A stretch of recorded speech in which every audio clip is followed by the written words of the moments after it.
Hey everyone, and welcome back to the Strategic Veteran. I'm your host, Adam Peters. Transitioning from the military life brings more than just logistical and career challenges. It requires a shift in mindset, a redefinition of purpose, and a plan for lasting stability. Today's guest understands that better than most. Monica Kaufman may not have worn the uniform herself, but as the daughter and granddaughter of service members and now the mother of a U.S. Army officer, she has a deep personal connection to the military community.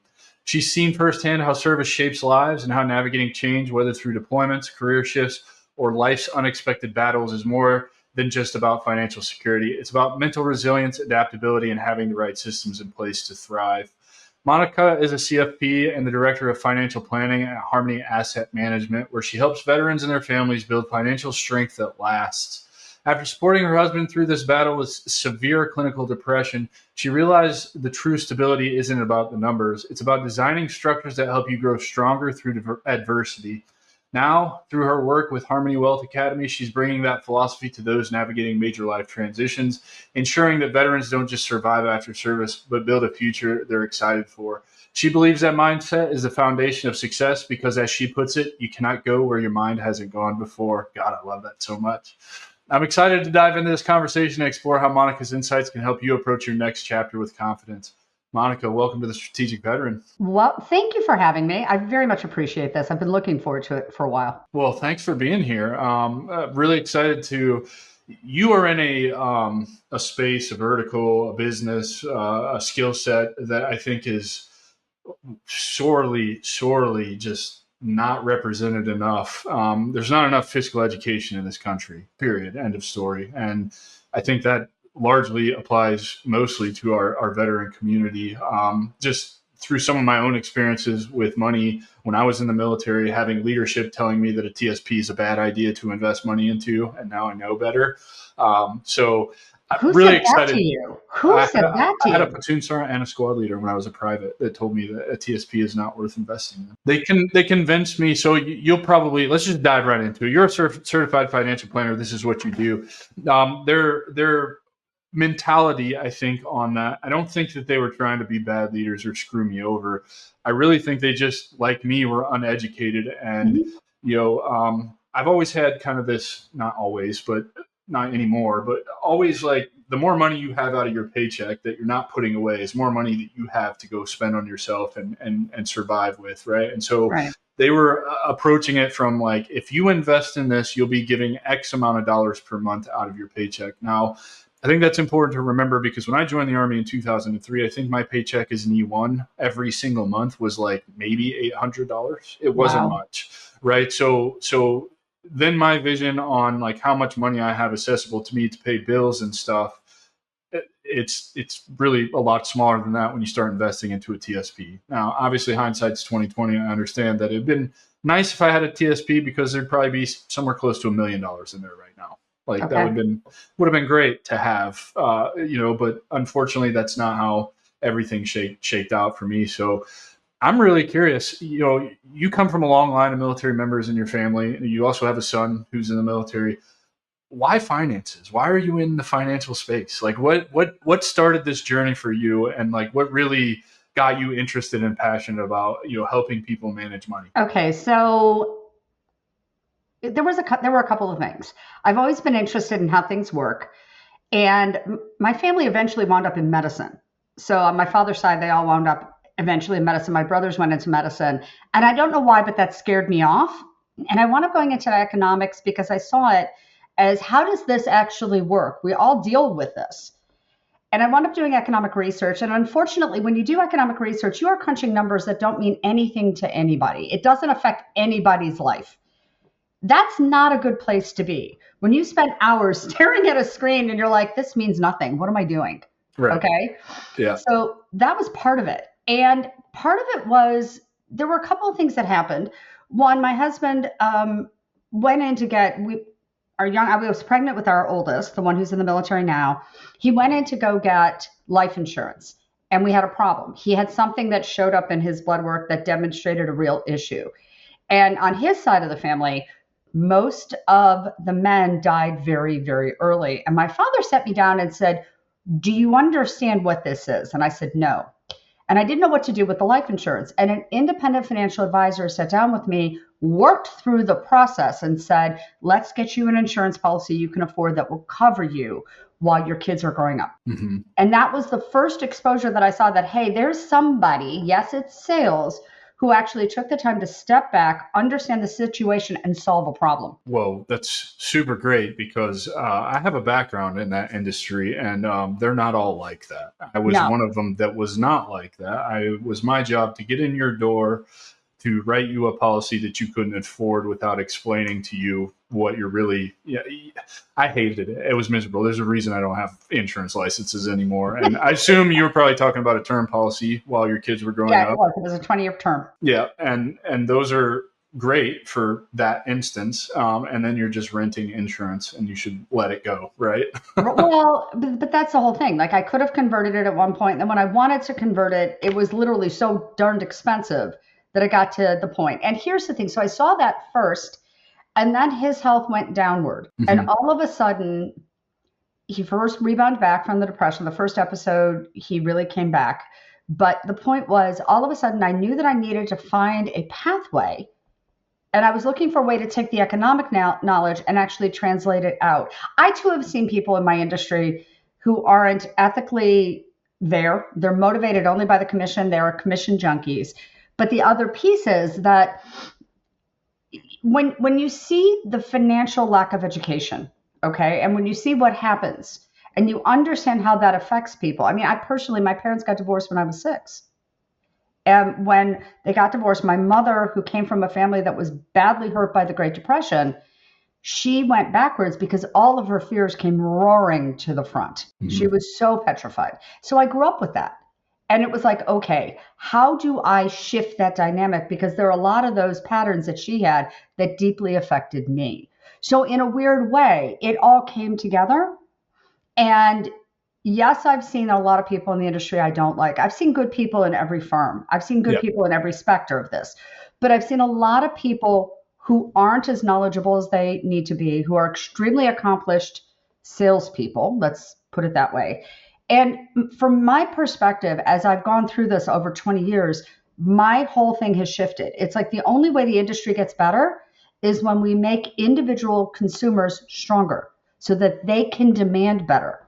Yes. These people want to make money. They are motivated. They will rise to the level that we set for them. This is the minimum, rise to it, or else you're not going to be my person. Mm-hmm. And so if I can help individuals get there, I strengthen all of us, but then I force change in my industry. So yeah, that's part of my motivation. I love it. So that term policy that you rented for your kids while you were raising your kids is what really sparked all this interest for you in this space. So it started it.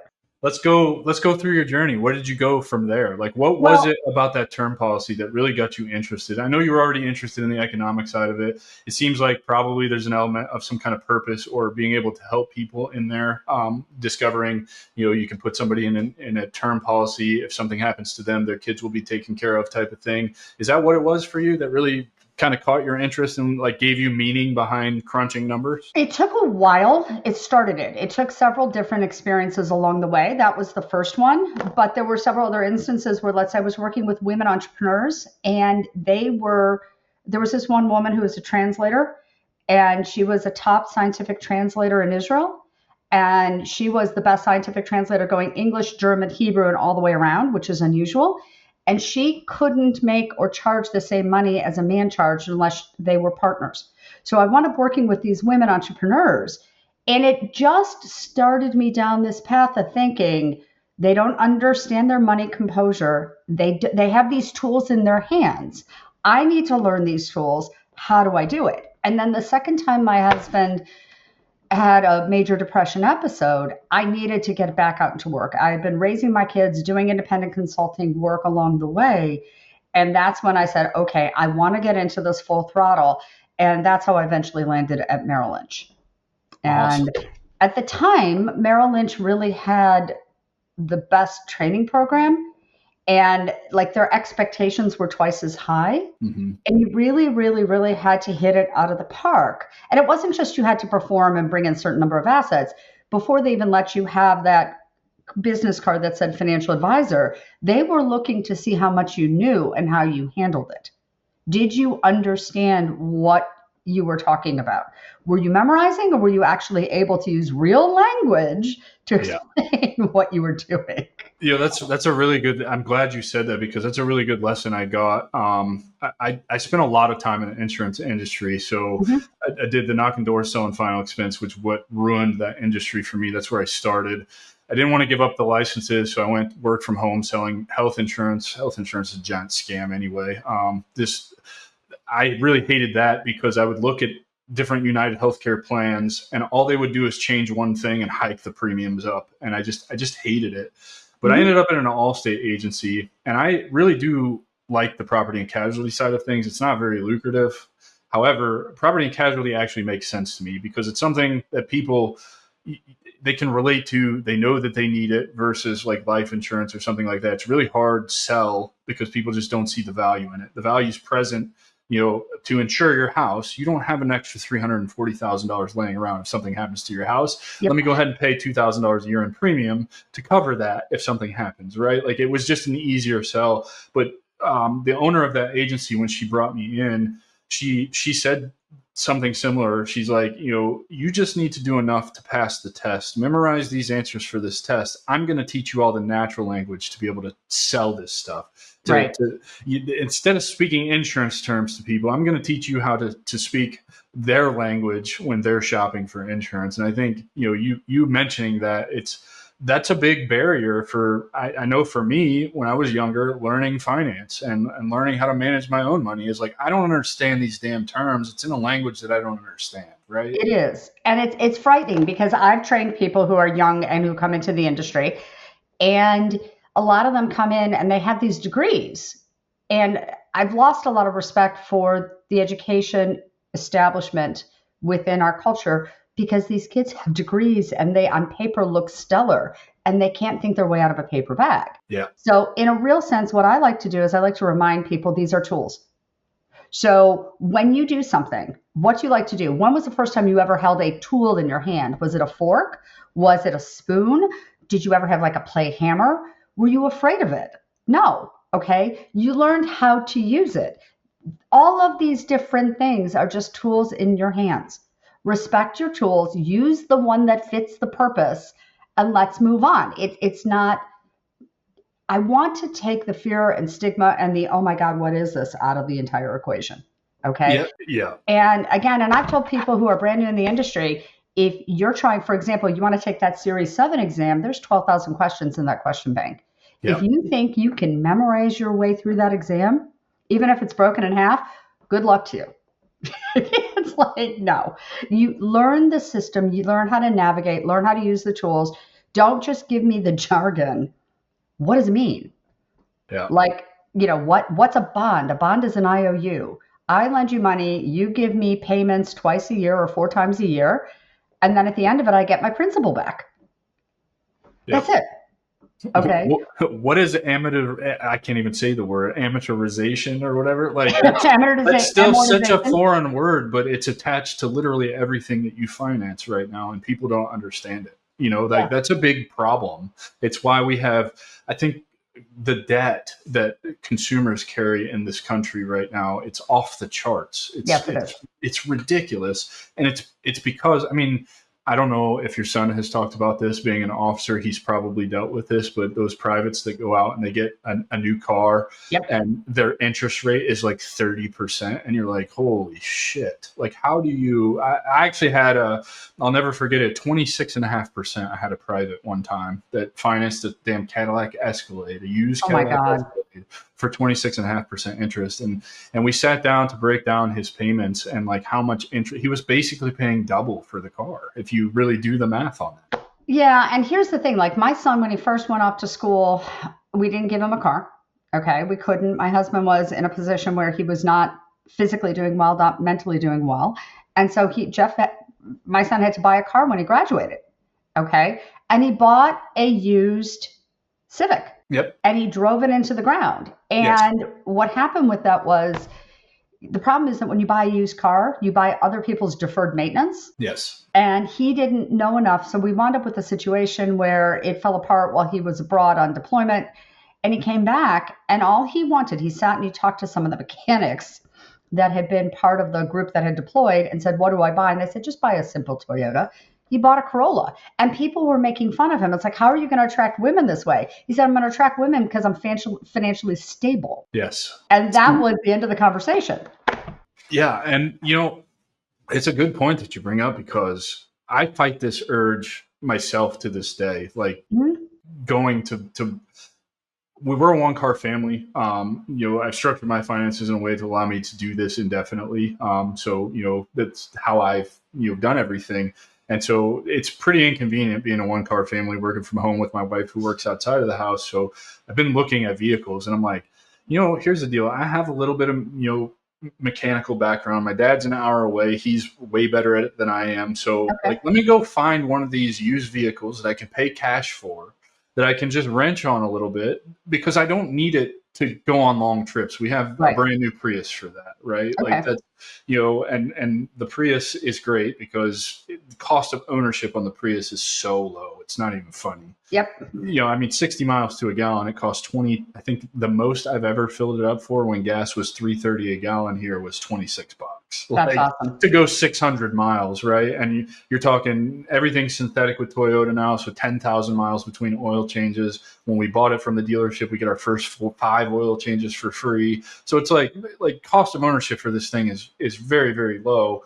And I'm thinking the urge to go and finance a car is out. It's there always. It's always there. But I'm trying to be smart about it by going and buying something that's used that I can put a little bit of sweat equity into, and it's going to last me who knows how long, It's a question of finding the right car and trusting who you're buying it from, and that's the trouble. So when I step back, and one of the things I really want to talk to people about is, one, it's never too late to start. Okay. Ever. No. Ever. And I will never forget, I was new at Merrill Lynch, and this couple came in, and this other advisor allowed me to sit in and watch. And he wanted to send me a message. Okay. But the message was, it's never too late for people to start. And these people were in their 50s when they realized that their children had graduated. They had funded everything. They were in debt up to their eyeballs. She went back to work. They cut back their spending. They invested, automated, and they literally cut back what they were doing, and they shifted. By their mid 60s, they had paid everything off, and they were more than equipped to retire without really having to depend on Social Security. That was found money for them. They made that shift in about 12, 13 years, and it was a decision they made. Okay. And as I progressed, within about a year, I got 2 referrals at the same time that sent me a message. All right. One was a doctor who had had a stroke. He was extraordinarily highly compensated, and this was, mind you, about 20 years ago. And so the only reason why he and his family were okay was because they had a disability insurance policy that he got through his employer. Like, they forced him to sign up for it. And that was what they were living on, okay, because he couldn't go back to work as a surgeon because of his stroke. The other one was a middle-class couple. Both worked. She was a paralegal, I believe, and he helped run a family business for a couple of brothers who didn't like each other. He had given up. He had had several dry cleaning businesses, and he gave them up when their daughter was born, and she was profoundly disabled. Okay. And they had made a decision before they got married that they would live off one income and invest the other. So That's they had a smart decision. extraordinarily modest house, extraordinarily paid off. Life insurance for the disabled daughter paid off. Trust set up once she was born. Everything was done aggressively and reviewed every 5 years. They had this whole system. They understood the financial system. They wanted and needed a new advisor. And a lot of money rolled in. So these were people you would never guess based on their car, their professions, their clothing, okay, that they had what most Americans think of as basically achieve the American dream. They were financially free. When they both retired from their jobs in their mid-50s, not voluntarily, different things happened, they were fine. I think they did go back to work because they wanted to, because they were bored. It wasn't a financial decision. So at that point in time, I sat back and I realized that book, The Millionaire Next Door, is real.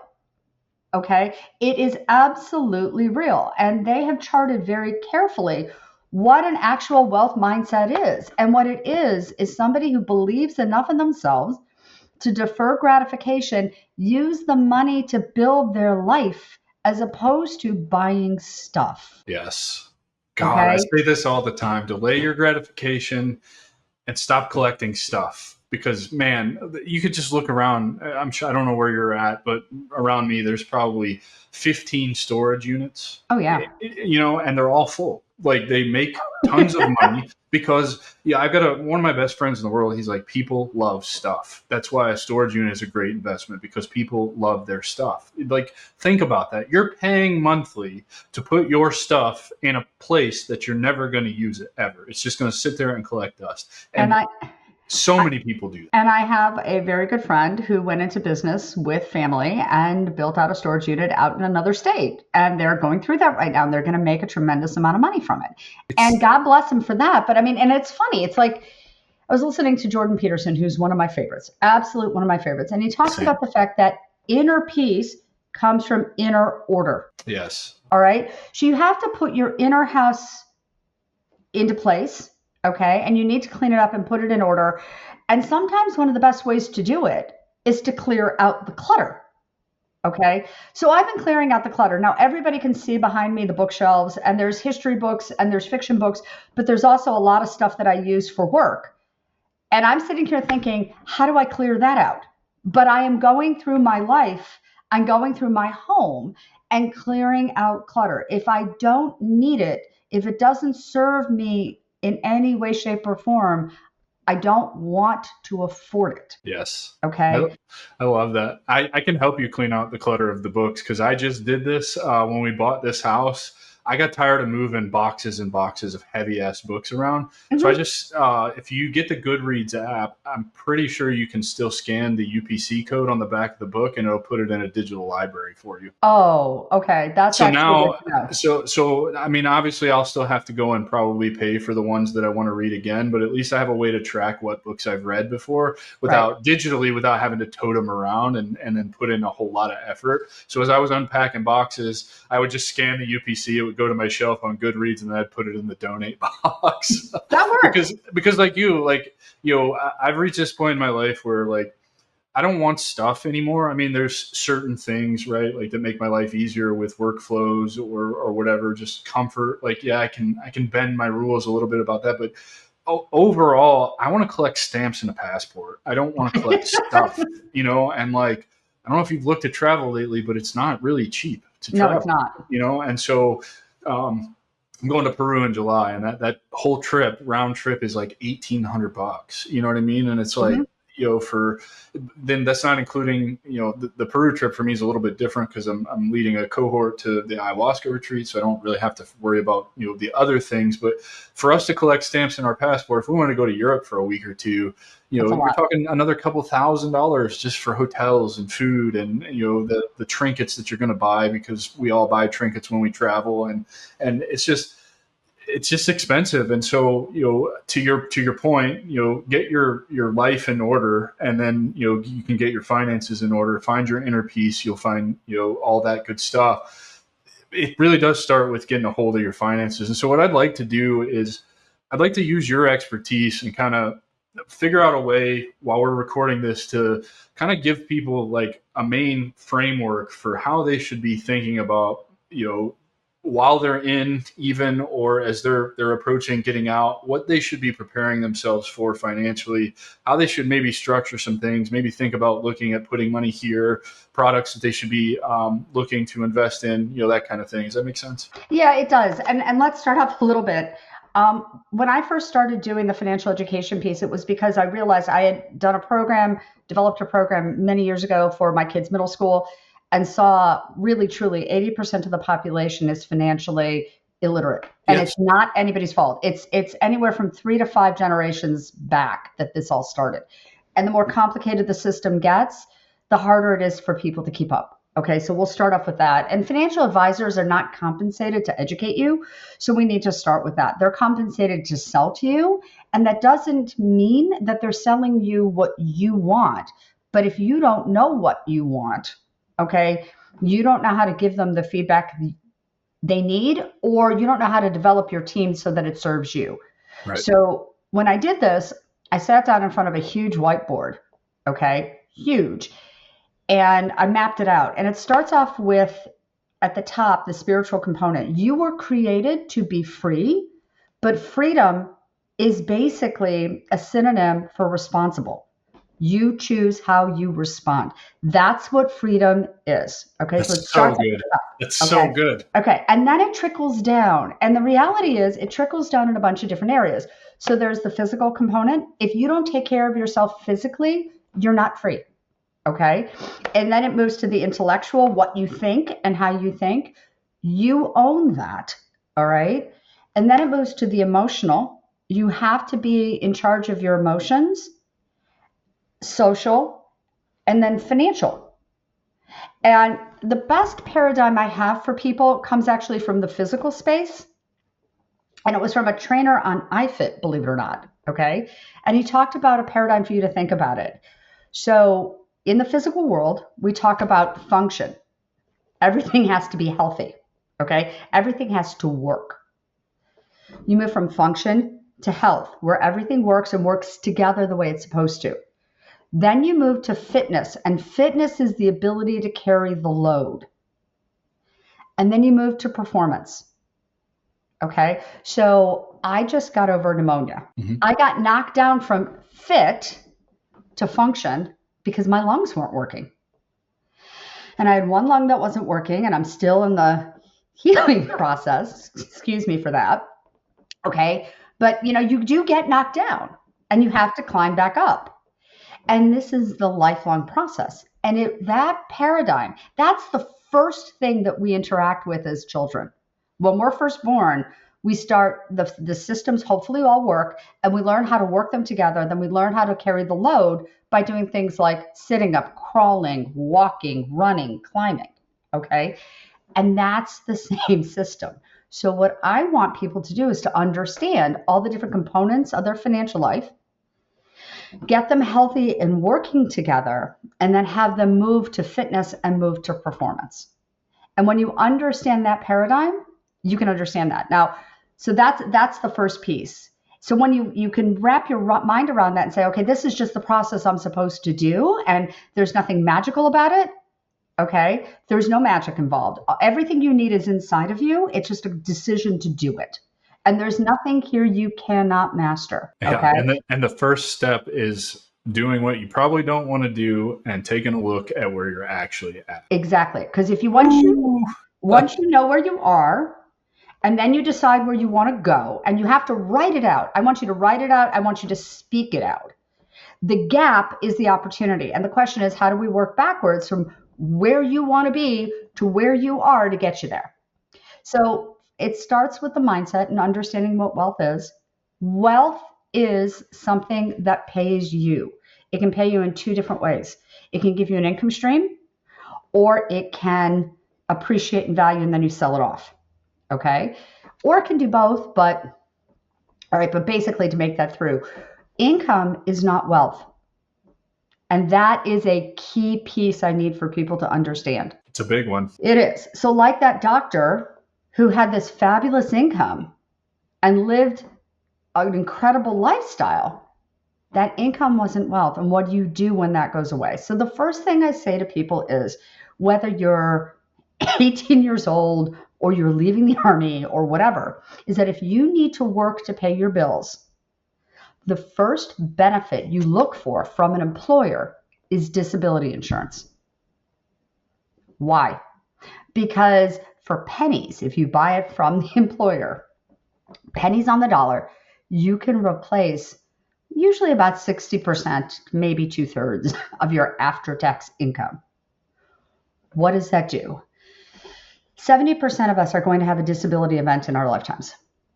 A young lady from a nearby Starbucks who I absolutely adored. I loved her energy. I was so happy for her. She was somebody who had been adopted and had all sorts of struggles and was overcoming them one by one, wound up having a very difficult diagnosis and may not be able to return to work.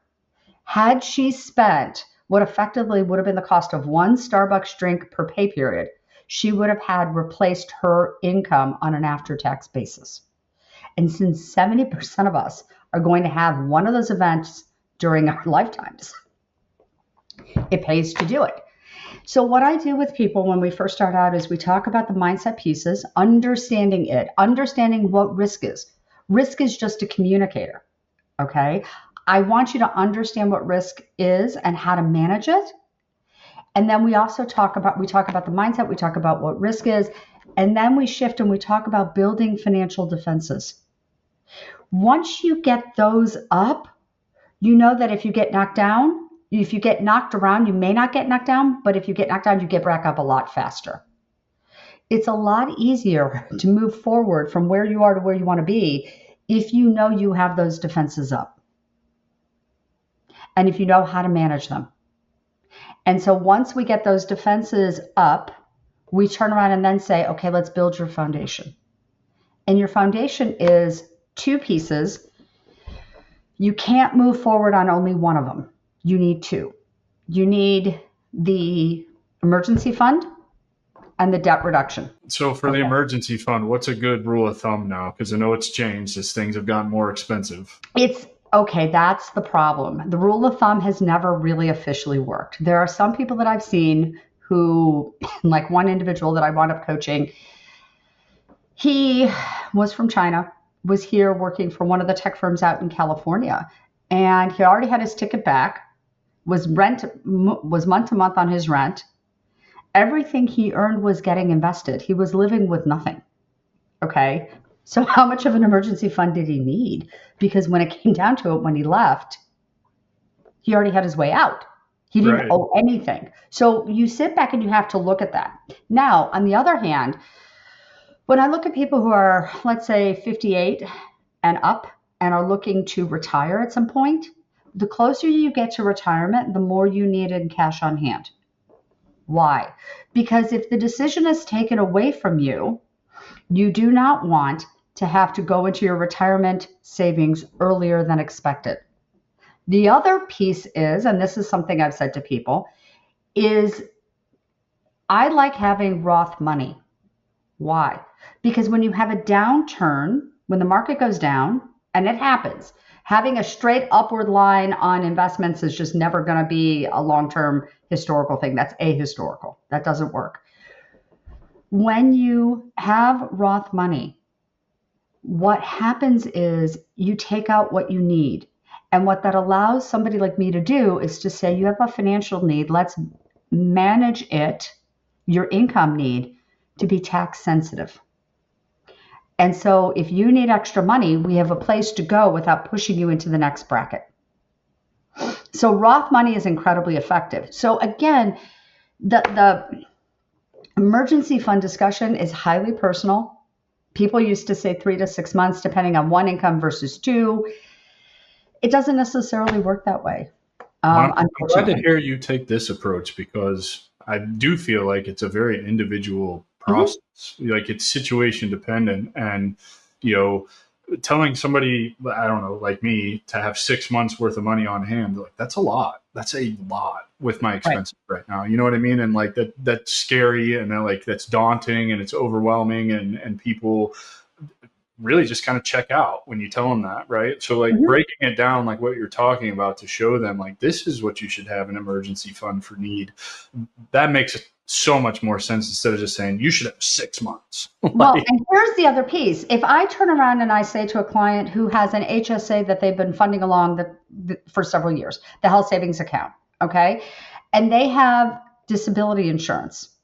Okay, so they have the HSA to meet the financial need if they get sick or someone in their family gets sick, and they have the ability to replace their income on an after-tax basis, and they've lowered their debt load. How much really do they need? Right. Okay, so risk is always very, very personal, and it changes. So that's another thing. Like psychologists will say your tolerance for risk is set basically by the time you're 6. I don't believe that. I don't believe that at all, because I was 38 years old when I decided I was never going back to corporate America. I would shoulder all the risk of building my own thing. Yep. Okay. And so that's the whole piece of this. It's individual, it's situational. So when I talk to you, let's say you became my client, okay? Yeah. And I were to talk to you, I'm going to talk to you and I want to hear about what's going on in your life. It's not just because I care about you. It's because I'm looking for clues that maybe something has changed. Maybe you're able to take on more risk, or maybe you're at a point where I'm going to be like, hey, I'm hearing some things that make me think maybe we need to take some risk off the table. Okay. And that's the dynamic that's there. I have to know my people. I have to really get to know you to be able to work with you as an advisor. As an educator, my point is it's a different process. I want people to learn enough so that they're able to initiate the conversation and to feel comfortable having it. But back to the defenses and back to the emergency fund. I look at the emergency fund and the debt reduction as something that goes hand in hand. Okay, so I one time had a young executive call into me. Long story, she got involved in another person's program, very popular one, and she was convinced she needed to pay off her debt at an accelerated rate. She was a young executive rising, and her husband was in the US government somewhere. And I looked at her and I said, I'm glad you're paying off all the debt, but you have no emergency fund. She said, why would I need it? And I said, what happens if one or the other of you can't work?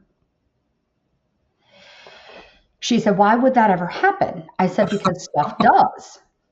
Okay. And I mean this from the bottom of my heart. I said, things do. I applaud you for paying the debt off at an accelerated rate, but you have no emergency fund, and that means you're vulnerable. So, and I asked her, I said, what's going to happen if something happens and you can't pay it off like this? What happens if one of the two of you can't work? She said, well, I'd have to go back into debt. I said, exactly. So your long-term debt reduction strategy has to put you into a position where you can weather the ups and downs of life. Right. Okay. And sure enough, she called me right after the shutdown started, and she was laid off. Oh, no. Okay. So again, and I was like, what's going to happen? She said, you were right. I should have put money aside. Now, mind you, she was paying it off to family and they understood the situation. However, okay, this is one of those things that can and does happen.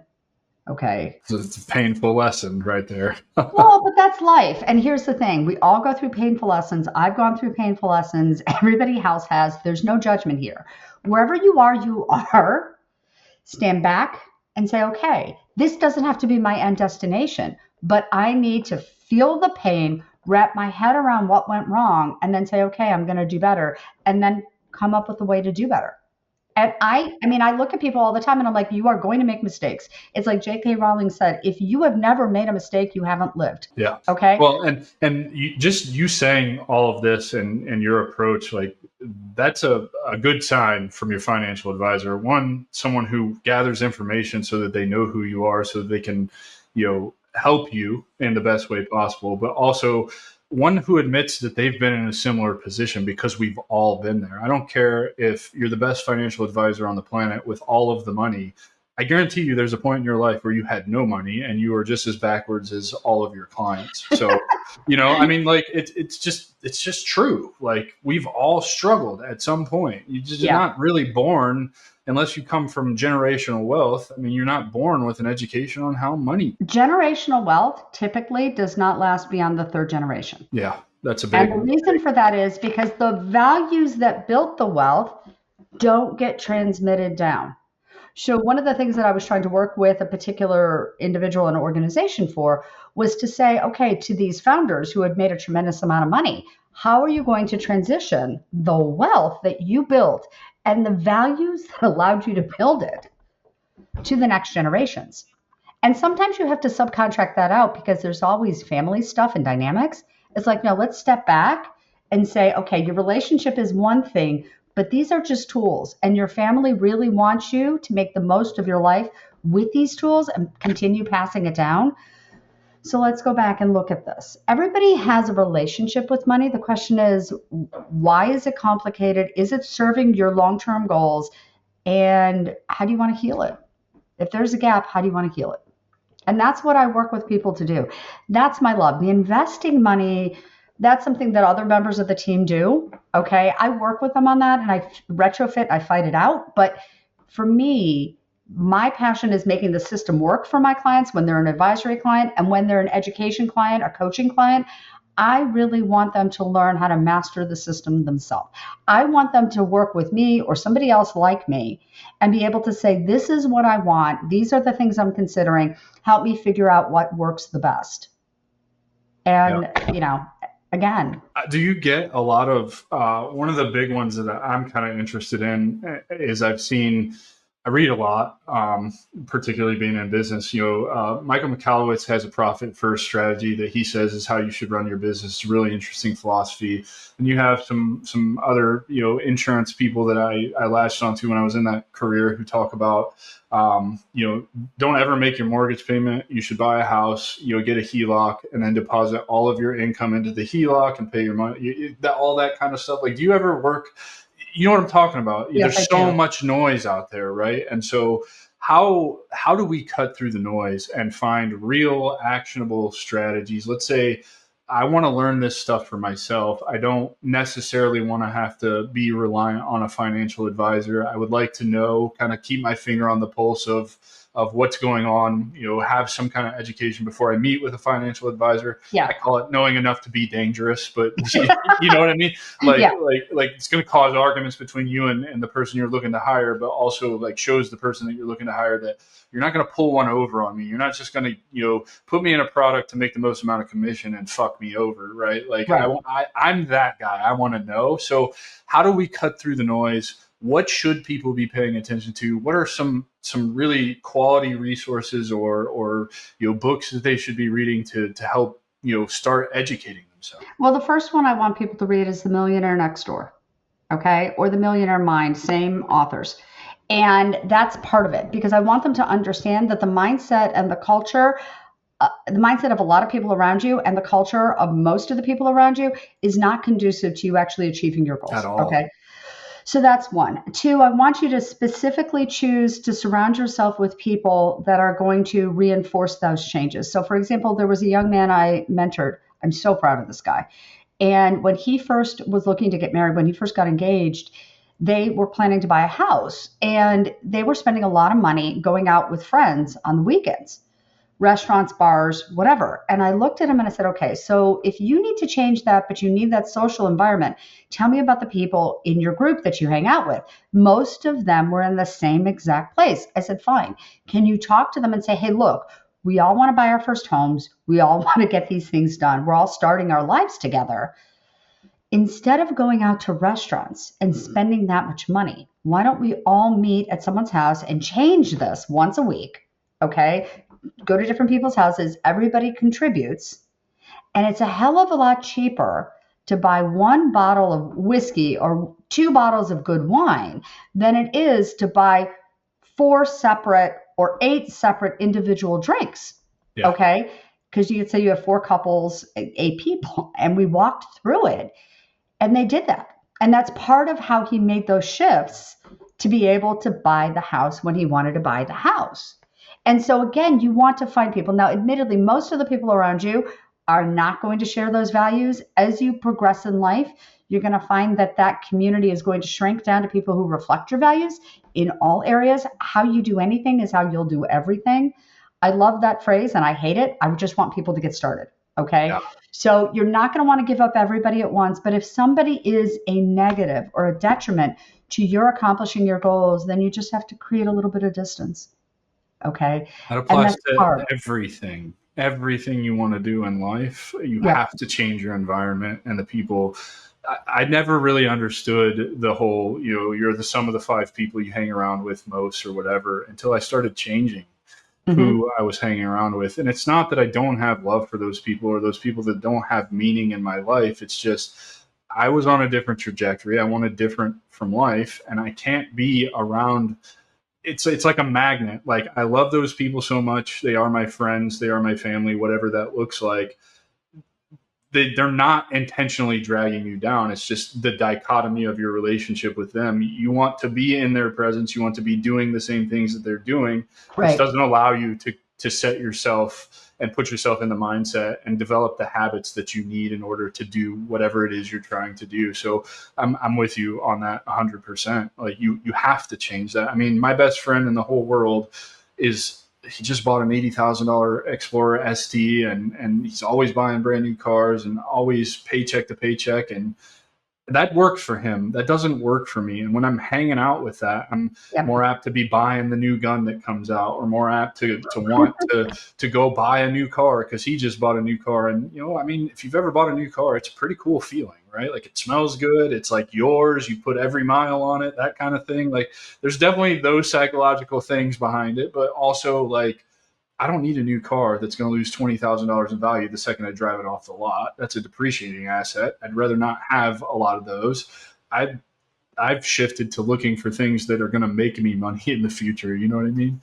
Right. And tools that I need. Yeah. Okay. Yeah. Used tools are tools that I need. If they appreciate, but I'm going to use them.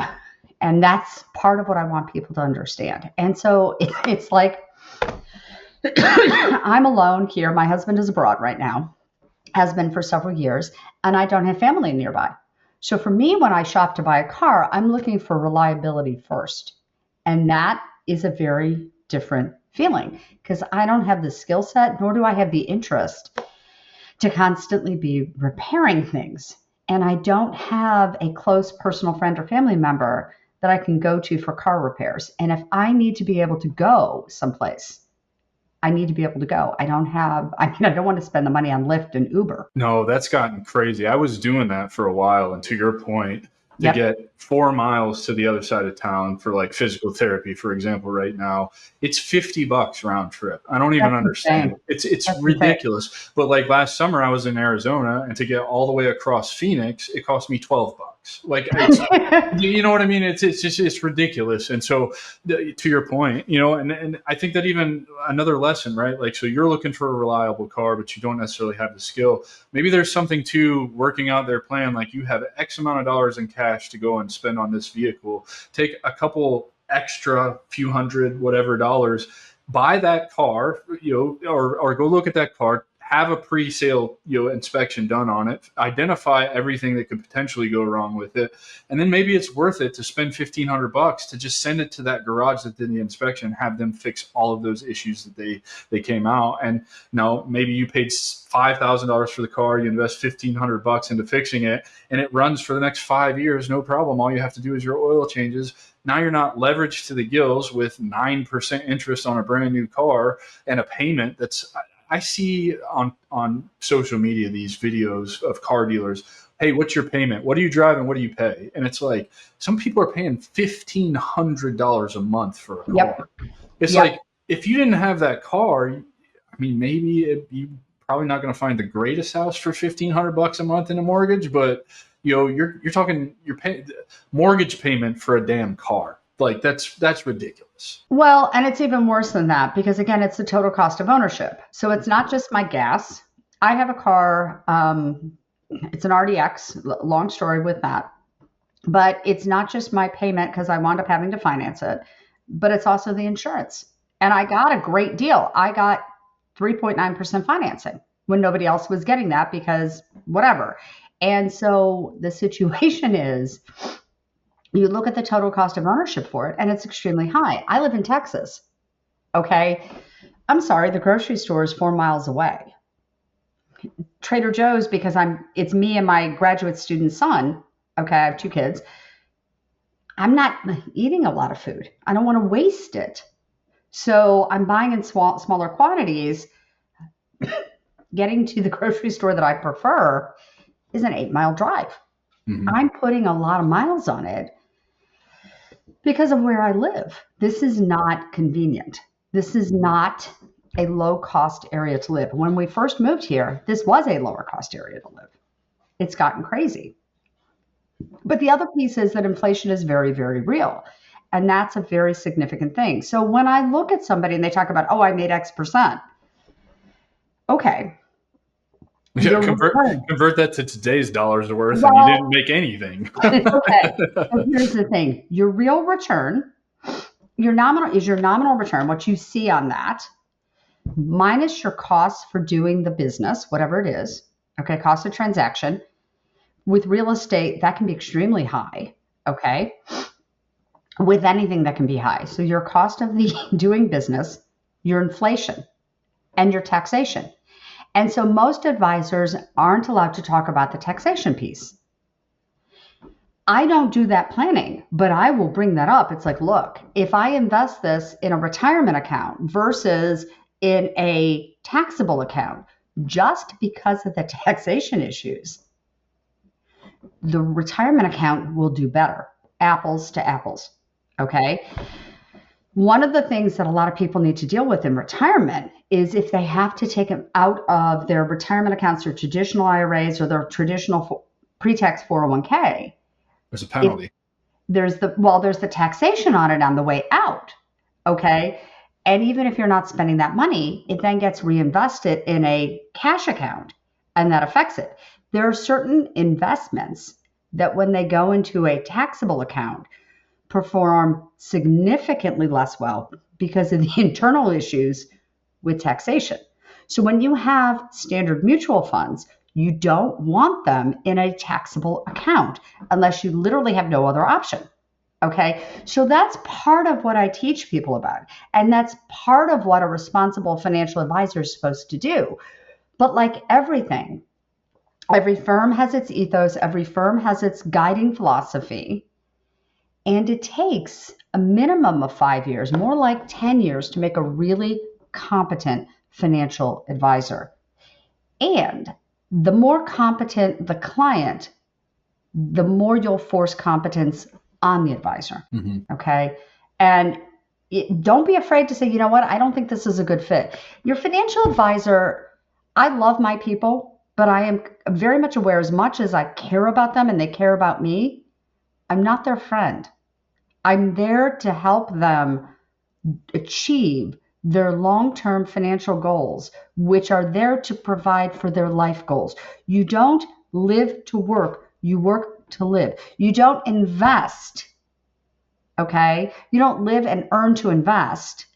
You invest so that you can live at a later date, okay? So that you can do the things you need to do for yourself, for your family, and for your community. Period, the end. And no one should care more about your long-term financial result than you. Yeah, I love it. Look, if you're listening to this and you want a competent financial advisor, I think she's given you all of the reasons why she's probably a great fit. She just told you she's got 20 years in the industry. She just told you it takes 10 to make a competent financial advisor. So I definitely feel comfortable in calling her an expert. She's already told you that she's going to gather information while you're talking to help, give you the best fit and best chance at, achieving what you're trying to achieve. So, if you're looking for a financial advisor, I think we got one right here in front of you. Thank you. I appreciate that. But the other piece that I really want people to do is to understand we are doing a Wealth Academy where it's literally a no pitch zone. I want people to take a step back from being pitched, step back from getting recommendations on product. If you have a situation where something is on fire and we need to make a decision, that's a different conversation. That's a different contract. I want people to feel like, okay, I want to learn this system before I hire me or anybody else just like me. Because you know what? I may not be your cup of tea. I may not be the right fit for somebody, and that's okay. But I want them to walk away from me, let's say they do my program, and to turn around and say, I know what I want and I know how I want to manage it, and I'm ready to step into that role of CEO and build my team beneath me. Okay? I want you to be the CEO of your own life. And that means hiring your CFO, hiring your chief accounting officer, hiring the people who are going to help you figure out how you're going to fund what you want. And that's the piece. So that is something that is not advisory. That is literally educational. We're not going to make recommendations. We're going to stand back and say, here's the information. We're going to walk you through risk. We're going to walk you through mindset. We're going to walk you through how to work on changing that and how to reinforce that and how to set yourself up using science-based tools to actually achieve the goals, okay? And we'll walk through those processes so that, and then learn how to build the defenses and then learn how to build it out so that you understand when somebody comes at you with a product, you're like, okay, I know what that is. I don't think that fits my needs. Give me another idea. I love it. I love Or it. you can walk in and say, you know what? Hey, I've learned about this. I've learned about that. Tell me your opinion on this. And what would it look like for me? Right. Yeah. Okay. Super important. What would it look like for me? Not, Right. don't give me an example of another client that you have whose situation is completely different from mine. I want to know what this looks like for me. Exactly. And I want you to have enough knowledge to allow that, forgive my French, bullshit indicator inside to Yes. go on or off. Say, okay, this person gave me an answer that I think is accurate. So I can sit back, think about it, and decide if I'm comfortable with them.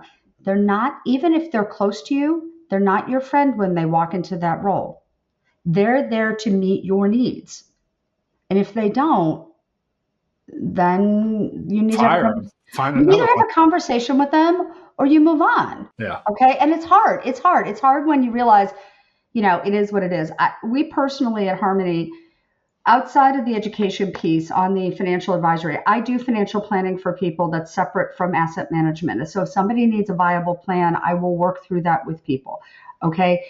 But what we do on the asset management piece is really a different way of looking at it. And there are different people within their portfolio managers who can do it. And it's a question of finding the best fit for the client. I love it. Awesome.